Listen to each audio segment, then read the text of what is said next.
विठ्ठल नामात शक्ती आहे, त्याच्या नामस्मरणानं विघ्न दूर होतात अशी प्रत्येक माऊलीची श्रद्धा. पण आता या विठ्ठल नामाचा महिमा शास्त्रीयदृष्ट्या सिद्ध झालाय. विठ्ठल या शब्दाच्या नामोच्चारानं हृदयाच्या ऊर्जेत वाढ होतोय असा दावा पुण्यातील वेद विज्ञान केंद्रानं केलाय.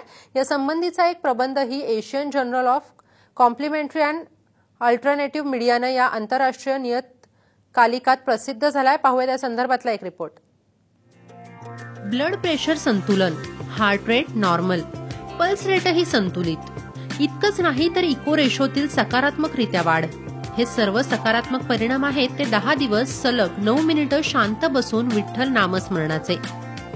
पुण्यातील वेद विज्ञान केंद्र आणि द इनामदार हार्ट क्लिनिक यांनी हे सिद्ध केलंय. विठ्ठल नामात काय शक्ती आहे हे पुण्यातल्या या गटानं समोर आणलंय. डॉक्टरांच्या या गटानं 30 लोकांचं सर्वेक्षण केलं. या सर्वेक्षणात सर्वांना सलग 10 दिवस केवळ 9 मिनिटं विठ्ठल हा शब्द उच्चारायला सांगितला. फक्त तो मनापासून उच्चारला जावा इतकीच अट. विठ्ठल नामाचा हृदयावर काय परिणाम होतो हे या गटानं मोजलं आणि आश्चर्य म्हणजे विठ्ठल नामस्मरणानं हृदयाच्या ऊर्जेत वाढ झाल्याचं चाचण्यांमध्ये सिद्ध झालं. आम्ही 30 रुग्ण घेतले आणि त्यांना त्यांचे काही मेडिकलचे तपास, हृदयाशी निगडीत जे तपास आहेत ते सगळे आधी केले. त्यानंतर त्यांना 9 ते 10 मिनिटं विठ्ठलाचं नामस्मरण करायला सांगितलं.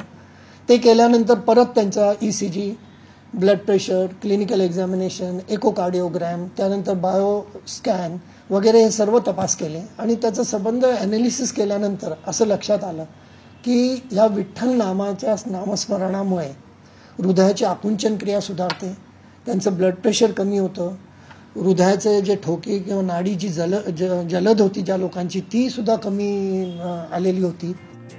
विठ्ठल नामस्मरणाच्या स्पंदनांचा अर्थात स्वरशास्त्राचा अभ्यासही यावेळी करण्यात आला. विठ्ठल नामाचा उच्चार करताना ठ वर येणारा जोर कसा थेट हृदयावर परिणाम करतो हे समोर आलं. 2 महाप्राण आणि 2 अल्पप्राण शब्द असल्यानं अनाहूत चक्रावर म्हणजेच हृदयावर या नामस्मरणाचा कसा परिणाम होतो हे देखील समोर आलं. अनेक डॉक्टरांशी चर्चा केल्यानंतर असं निदर्शनास येतं की वारकरी संप्रदायामध्ये त्यांची जाण्याची कपॅसिटी नसते, चालण्याची परिस्थिती नसते. 250 किलोमीटर अंतर 18 दिवसामध्ये पूर्ण करायचं असतं.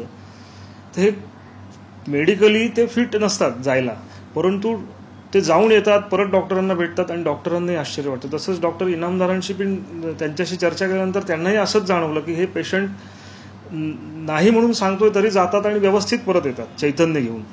तर ही खरी त्याच्या मागची प्रेरणा होती. वारीची परंपरा अनेक पिढ्यांपासून महाराष्ट्रातल्या घराघरात आहे. विठ्ठलाच्या नामस्मरणानं वारीची ही कठीण वाट कधी सरून जाते याची जाणीव वारकऱ्यांना होत नाही. मात्र ती का होत नाही याचं खरं उत्तर नामस्मरणातल्या स्पंदनांमध्ये आहे आणि आता संशोधनानंही ते सिद्ध झालंय. धर्मशास्त्र आणि वैद्यकीय शास्त्राची ही एक वेगळी सांगडच म्हणावी लागेल. स्नेहा कांबळे, साम TV, पुणे.